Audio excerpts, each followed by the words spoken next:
Hey folks, welcome back to my channel. Today we are going to be in Romans chapter 3 verses 19 to 20.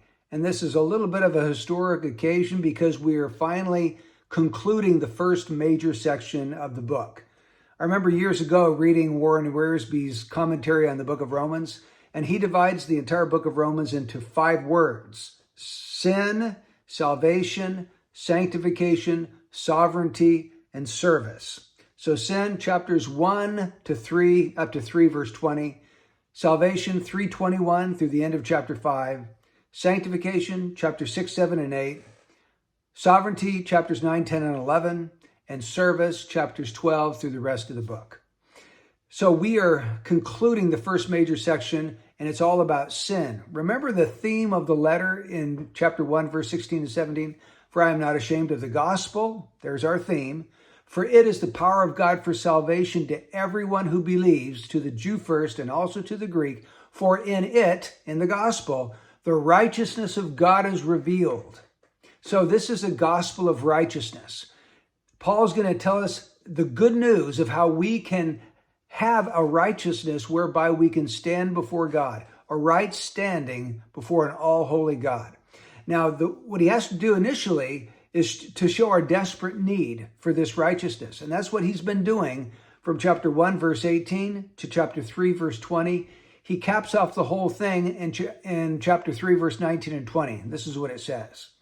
Now we know that whatever the law says, it speaks to those who are under the law, so that every mouth may be closed and all the world may become accountable to God. Because by the works of the law, no flesh will be justified in his sight.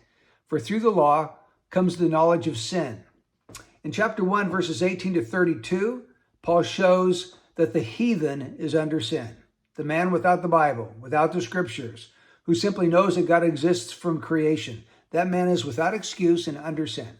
Chapter 2, he shows that the Hebrew, the Jew, is also under sin because he does the same things that he condemns the heathen for. And then in chapter 3, he says the whole world, there's none who does good, not even one. He goes on and on and on making that claim. The universality of sin. The whole world is under sin. So what has he shown us? By all of this, he's shown us that we can never be justified or have a right standing with God on the basis of law keeping, because we've all broken the law. That's why. And that brings us to what he teaches about the law in chapter 3, verses 19 and 20. He says the law does 3 things. It silences us. He says now we know that whatever the law says, it speaks to those who are under the law so that every mouth may be closed. What does he mean by that? He means that we cannot boast about attaining salvation. We close our mouths. Can't boast. And secondly, it means we can't justify ourselves or make excuses for ourselves. The law brings closure to that. The law closes our mouth, that we will not justify ourselves or boast before God. Second thing the law does is it condemns us. He says, and all the world become accountable to God. I believe it's the King James that says, become guilty before God. That's the idea. So what the law does is it makes all the world guilty before God. It shows that every person has broken that law, has violated the law of God, and is now guilty, accountable to God.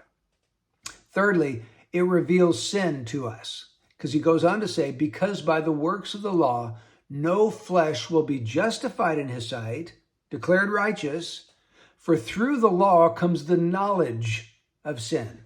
It reveals our sin. The law shows us where we have erred, where we have violated God's will.